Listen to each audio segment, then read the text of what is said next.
Now this is an oil painting rather than a print. Of course, there are many other prints too. But this also, coming right after her experience with seeing this marvelous Japanese woodcut exhibit, it also affects her painting. And so here we're seeing a picture where we'll talk about this in a minute, but anyway, we're looking down. We've talked about that before. So it's a little unusual point of view. It's a close-up, that kind of feeling of intimacy with the mother and her child, presumably, or the nursemaid and the child, washing the child. And the use of pattern, that same striped garment is showing up here with some other patterns in rug and decoration of the picture and some very subdued patterns back on the walls. Just a couple of historical things. 1891 is when Mary Cassatt has her first one-person exhibit with the Duran Gallery, and she continues to have shows there. She has a second exhibit in 1893. You can't call them a one-man exhibit, can you? They have to call them a one-person exhibit. And then she has a one-person show in New York. Now, a few times before, earlier in her career, she had shown in America. In 1871, she showed some works in Chicago. Alas, that was the time of the Great Chicago Fire, so they burnt. And she also did a mural for the Great World's Fair that they had. But now she's an established artist. She's a well-known artist.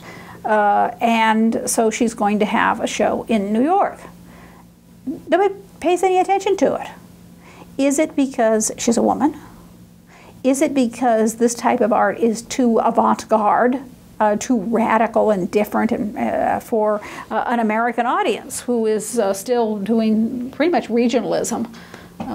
Thomas Eakins was seen as fairly shocking. So, you know, she's really well known in France. But, well, I'll tell you this: what happened when she went back to the United States, because you know her family was fairly prominent. They put a little notice in the newspaper on the society pages. And it said, I didn't put this up here as a quote, but it said that you know, Miss Mary Cassatt, who's the sister of the president of the Pennsylvania Railroad, because that was who was important. His sister, you know, has returned from Europe, from Paris, where she was studying art. Not where she was a successful painter, but where she was studying art, because you know, so it's respectable for the young ladies to go study art, but not to have a career. And then they end up by saying that she has the smallest dog in the world. I think she had a little Chihuahua or some little tiny terrier or something. She had a little dog. She was not pleased. That really did upset her. You know, it was so, you know, society page rather than the professionalism, which she had worked so hard to achieve and had achieved in France. Now, one of the things I'm sure that most of you know about is that Mary Cassatt is very famous for her pictures of mothers and children. And the mother and child theme becomes Mary Cassatt's main subject, starting in maybe some in the 1880s, and in the 1890s it just, you know, becomes her main theme, and it carries on even into the early 20th century. There's some questions like why is this? And what happens is you'll get these people making assumptions. So I put up 3 ideas that people have suggested.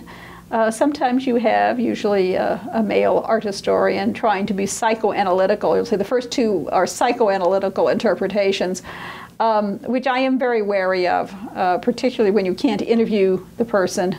And the person who's doing the interpretation is not a psychologist or a psychiatrist, so, well, anyway. But at any rate, some people say, oh, you know, she's this unmarried woman, and you she's not married and she has a repressed desire for a child, so that's why she's doing this. Well, as far as we know, Mary Cassatt really didn't seem to have any desire at all to have a child. She'd made her decision early on that she would not get married, and really doesn't, she seems to have a good relationship with her nieces and nephews, but she doesn't dote on children. Somebody said that she's only interested in them when they're models. The other idea is another one of these psychological things, and I was kind of surprised. It was Griselda Pollock. Well, she does psychoanalytical analysis, but Griselda Pollock is a English feminist art historian. She's the person who wrote the book Great Mistresses, playing on the idea of great masters and how it sounds totally different when you try to make it the master into a woman. A little like the problem that Castiglione had with the courtier. He couldn't say the courtieress because that meant courtesan, so he called his lady of the palace the female counterpart to the courtier. So in this case, can we say that somebody is an old mistress if they're a female painter? Pretty insulting, pretty easily misunderstood. So she has that title to her one of her books.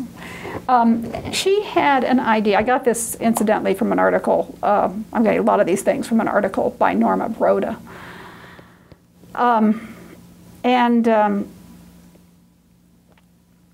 She suggests a psychoanalytical idea that Mary Cassatt's one close relationship, besides obviously her sister Lydia, who is dead, her one close relationship is her mother. And so she is suggesting that when her mother dies in 1895, that Cassatt feels as though she's orphaned and identifies with the child in these pictures. Huh? Mary Cassatt has spent her whole life trying to not be childlike. It doesn't seem to be one of those things that she is trying to do. Now, of course, the psychoanalytical people would say, well, it's subconscious. But you'll notice the date. Her mother dies in 1895. If that's the explanation, how come she's doing all of these mothers and child themes in the 1880s and the early 1890s? You see this one's 1891. There's 1892, 1893. It doesn't quite make sense. And in a sense, it does trivialize. that's why I said I was surprised to see a feminist art historian doing it. Does sort of trivialize Mary Cassatt, that whole thing that had traditionally has been said about women, that they're like children. They need to be cared for and disciplined. Because they don't have any sense. So that doesn't seem to me to be a workable idea. Norma Broda, she has more nuances than this, but she basically comes out and says, hey, the woman, and I'm paraphrasing and making it much less elegant than the article says, but essentially, what is Mary Cassatt doing? She wants to be a famous artist. She wants to be a successful artist, both in the quality of her work and her reputation, and in making money. She doesn't have some family fortune. Like I said, Dad lost it all. So she doesn't have a family fortune to fall back on. She is supporting herself. She was helping to support her family. So she's picked a subject that is extremely popular and sells very well. It is still, the subject that when any of us, think of Mary Cassatt, we usually think of her paintings of the mother and child. So I'll just talk about that and put a lot of them up there. This is a pastel. She does some of them in oil, some of them in pastel. Broda points out that she doesn't have to identify, Cassatt doesn't have to be identified with either the mother and child, the objects in the picture that we're looking at. She's the viewer. She's the artist. She's the active member. If you were showing this with a male artist, and men do paint women and mothers and children. They've been painting Madonnas and baby Jesuses for a long time, for example. Generally people don't go around and say, oh, does Raphael identify with the child or with the mother? We know what Raphael's doing. He is the painter. He's the active person. So the same thing. Mary Cassatt is the active creator of the work. There are some other possible reasons why she may have picked this subject. It's a timeless image. It's a tradition that goes back, we said, to the mother and child, goes back to Horus and Isis. I'm trying to think, I don't know of any prehistoric mothers and children. They're usually pregnant, like the woman of Willendorf, but I guess that is a kind of mother and child. She looks pregnant anyway. When Mary Cassatt does these figures, we talked about her solidity of form. Even if it's a fairly small picture, she creates a feeling of monumentality, of solidity. She can show off her form and her drawing skills as well as her loose brushwork and her beautiful color. And one thing that is always said of Mary Cassatt's paintings of children, they are not sentimental. Remember Lily Martin Spencer? She was sentimental, and where she thought that was good. It was a different time and different place. But Mary Cassatt's have stood the test of time so far because they aren't sentimental. So, they appealed to the 19th century because they are wonderful, tender. They can be tender pictures of the Madonna, of the mother and child. And it has been suggested that essentially these pictures become sort of secular Holy Families. In other words, it's not Mary, it's not the baby Jesus, it's not John the Baptist, it's not just St. Joseph, but it's somebody's child, somebody's mother. And so I'm showing you two Correggios. I promised you I'd show you some Correggios. I picked this one where you have the Madonna and child with saints and an angel there, where the saint is sort of leaning on the Christ child very tenderly. It's sort of a parallel between this lovely little girl who actually bears a resemblance to her. They're both pretty blonde people, a little younger, who is kissing presumably her baby brother.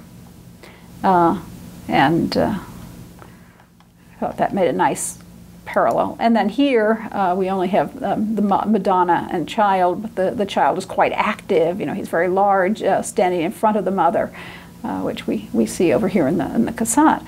So remember that she saw Correggio way back in 1871, and just thought that he was a marvelous artist. And I think you can see why, because his pictures are so filled with light. And there's a soft,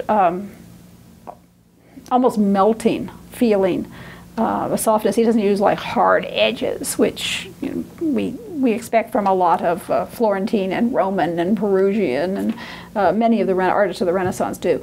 Correggio from Parma has this very, very soft edges and soft modeling, which would have probably appealed to Mary Cassatt. And he's known for his tender Madonnas, I was going to say. Another Renaissance artist, whom we wouldn't think of perhaps as tender, is Michelangelo. Okay, here's Michelangelo's Bruges Madonna. That's kind of interesting. The child in this particular picture by Mary Cassatt, the Caress, which is in the National Museum of American Art in Washington, D.C. And I found out they changed the name of it some years ago, and it's now the Smithsonian Museum of American Art. So I get very confused about what abbreviations I should use. But anyway, it's a public collection in Washington, D.C. And that's where the Mary Cassatt painting comes from. But you notice this little baby is, he looks kind of very solid, sort of like a Michelangelo-esque Christ child. He even has a little contrapposto there, so we have Mary with the baby Jesus from the early 16th century in stone, and quite monumental. And here's his Michelangelesque child. One of the other ideas that has been suggested is, the hallmark of great art was supposed to be, showing anatomy, being able to paint nude figures. And what's a woman to do? She's not allowed to paint nude figures. But she could paint nude babies. And I noticed that a number of these little babies that I found were little boy babies. So I don't know if that's the Renaissance connection with the Madonna. I haven't done a poll to see if they all are, or just some of them happen to be. But it gives her a way of painting a nude, a human nude, without scandal. Remaining perfectly respectable, because babies can be in the nude. One of the other things that Rhoda said in her article was these, of course, I think we can all see, show an ideal of motherhood and of maternal love. Reality, we all know reality is different. If this ideal does exist, it would probably be among women who are well off enough that they don't have to work for a living. So once again, we're talking about probably the upper middle class. There was a problem, a social problem in France in the 19th century. People who were of lower social classes who had to work for a living, who were servants or laundresses or seamstresses or factory workers,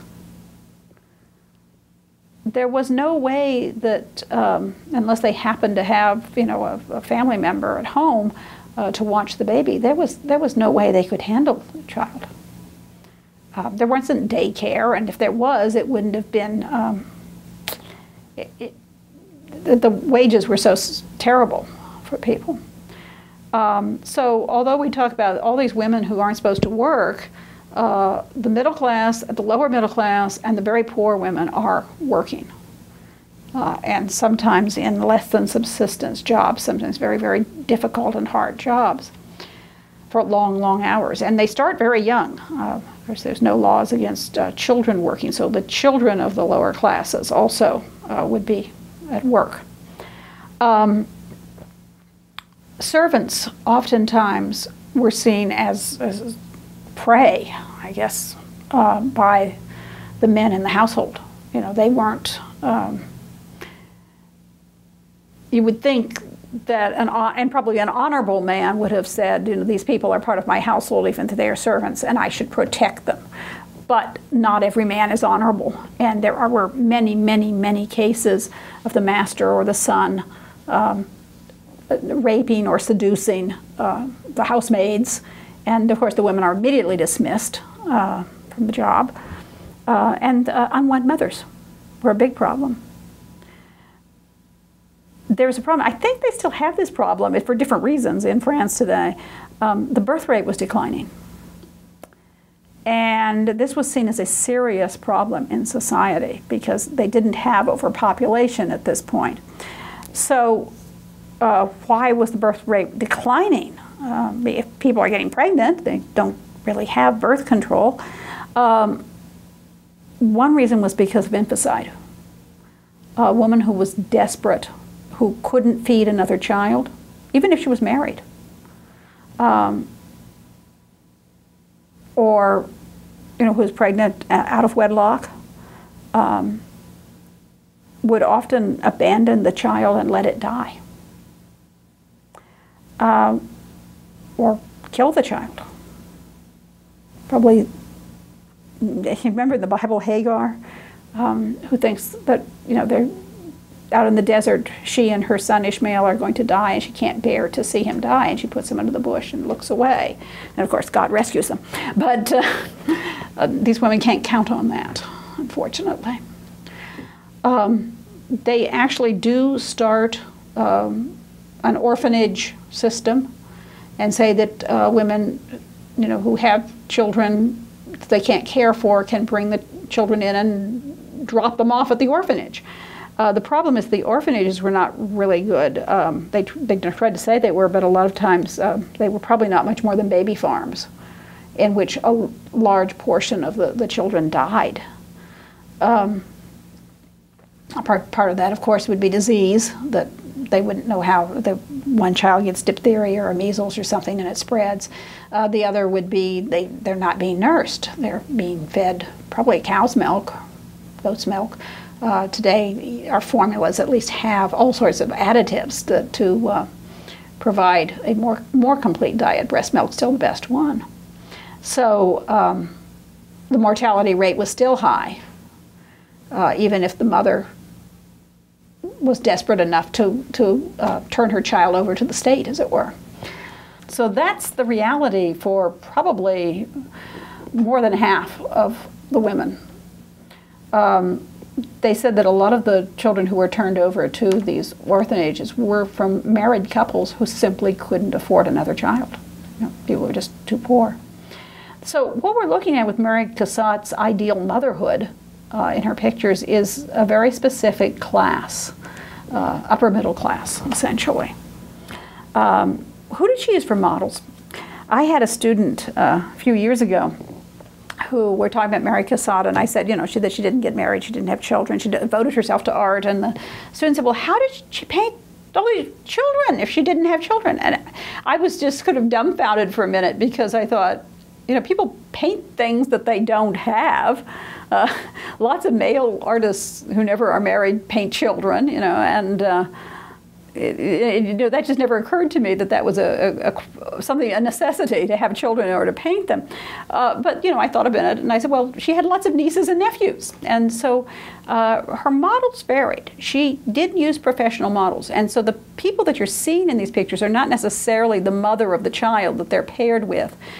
Because she's looking for the facial features and the poses that she wants, who she wants to use for the models. So, if she's got the right look for a woman and somebody else has a baby, but the mother doesn't have the right look, she may pair them. So you had professional models.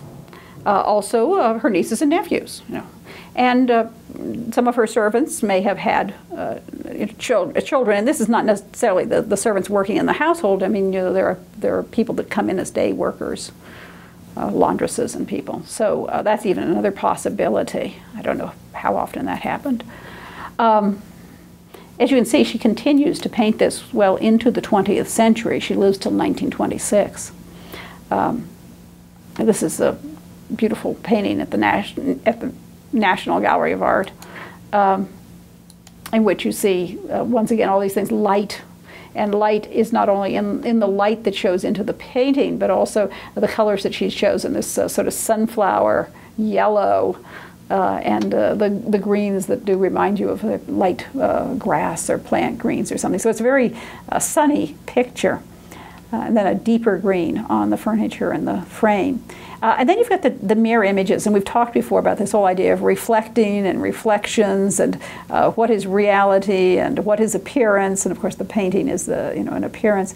And she's got two different mirrors. She's got the large mirror and then the small mirror that the child is looking at herself in. She did receive an honor. You may remember that this was also an honor that about a half century before Rosa Bonheur had finally achieved. They didn't want to give it to her at first because she was a woman, but that barrier was crossed, and so the French government in 1904 awarded Mary Cassatt the Legion of Honor. Historically, Mary Cassatt is considered to be the most significant American artist of her generation. She's often considered the most important woman artist of the 19th century. I know I suspect that has something to do with whether you're French or American. I'm sure the French would probably say Berthe Morisot. And the Americans would definitely say Mary Cassatt. She is the only American who is in French Impressionism.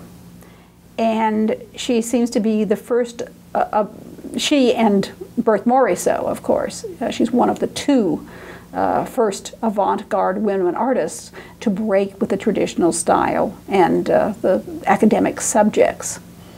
And when I say break with the traditional style and subjects, of course, we're talking about the style of Impressionism, with the light and the loose brushwork. The subjects are those contemporary subjects of daily life rather than some mythological theme. And here's a close-up, so it's almost like we're looking into the mirror. Of course, we see the child and her mother in the two mirrors instead. I wanted to show you this particular picture. It's a very large picture, once again in the National Gallery in Washington, and quite famous. It's Mary Cassatt's boating party. As you can see, it does have a child. In fact, it has a little possibly a family group.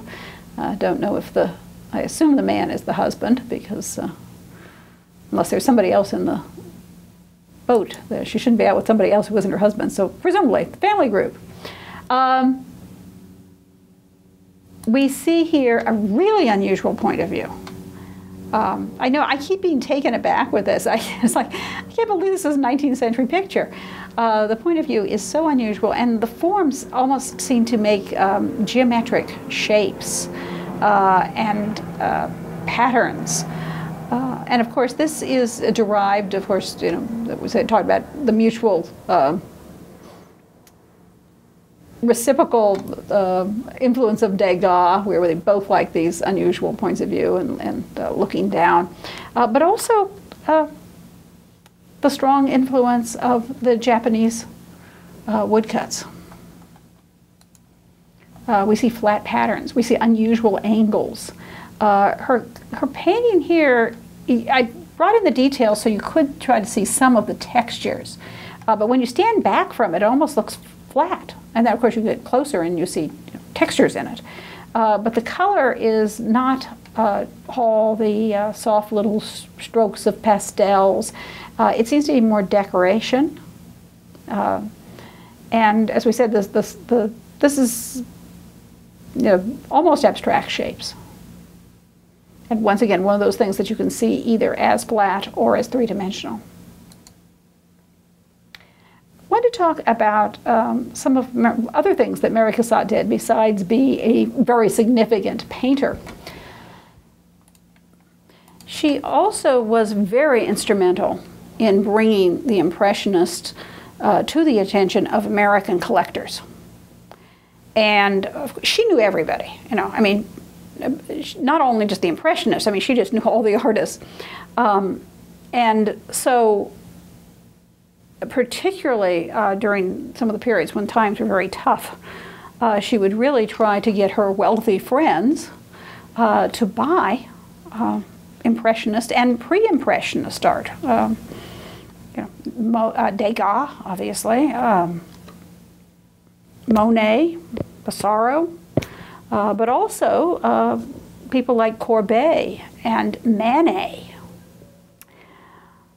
And one of the results of this is that some of these great collections were then, and she would also encourage them to bequeath the collection, not just keep it in the family, but bequeath the collection to American museums.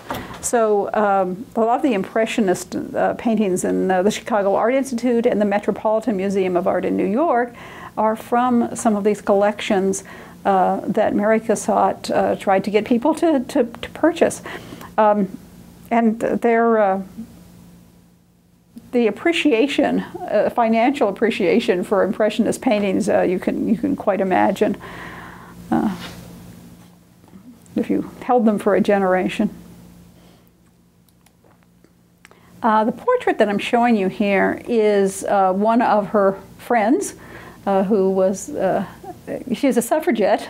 She was very active in the suffragette movement. They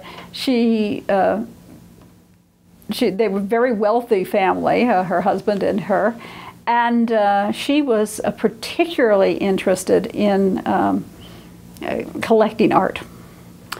Her husband was too. He'd come back with a Manet, you know, so he was interested in it as well. And Mary Cassatt actually served as an art advisor. She went as sort of a friend companion, but also as a professional, you know, person to advise and help them find works of art in Europe that they might want to purchase.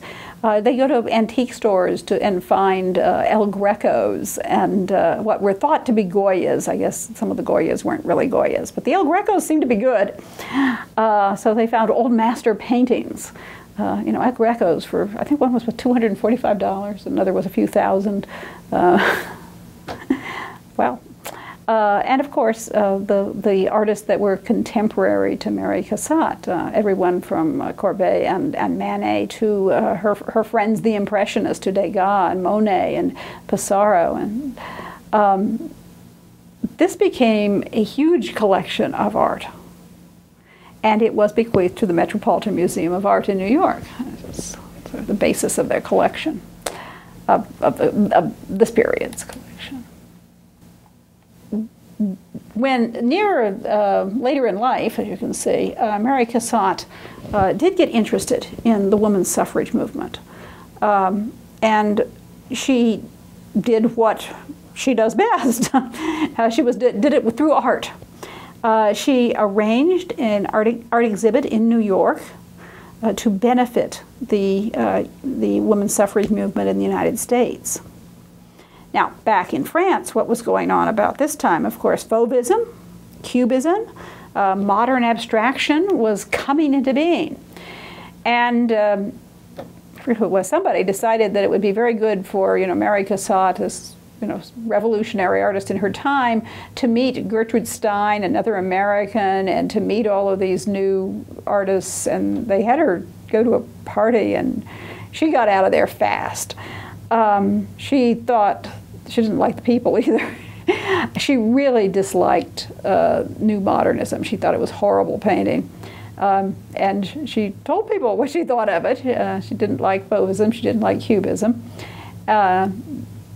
So you can see that she does not lose any of her outspoken qualities in her senior years.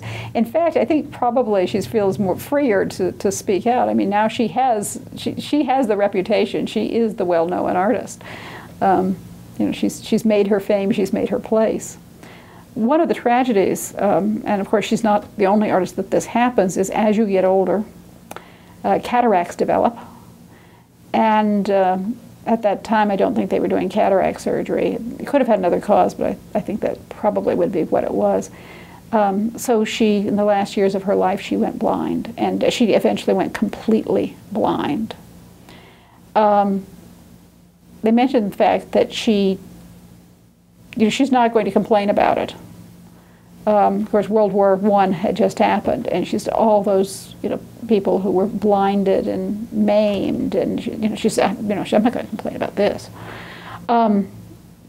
She actually did stay in France during the First World War, although she just thought the whole idea of the war was, why are these people fighting?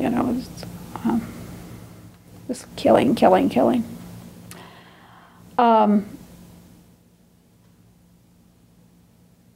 In 1926, which is the year she died, but before she died, she knew that her work was included in a exhibition at the Louvre called 50 Years of French Painting.